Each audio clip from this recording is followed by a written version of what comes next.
শ্রীরামচন্দ্র যখন রাবণের বিরুদ্ধে চূড়ান্ত যুদ্ধের জন্য প্রস্তুতি নিচ্ছিলেন, তখন তিনি অনুভব করেন পূর্বপুরুষদের আশীর্বাদ ছাড়া এই বিজয় অসম্ভব। তাই তিনি পূর্বপুরুষদের উদ্দেশ্যে শ্রাদ্ধ তর্পণ করার সংকল্প নেন।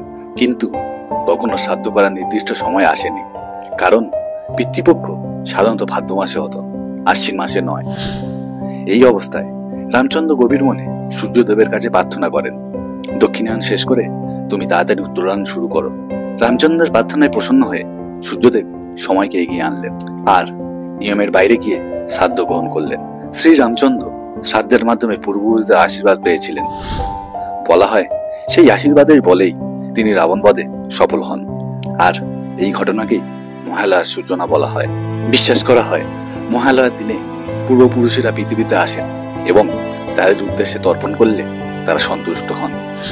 তাই আজ মহালয়ার পরে লাখ লাখ মানুষ পিতৃতর্পণ ও শ্রাদ্ধ করেন।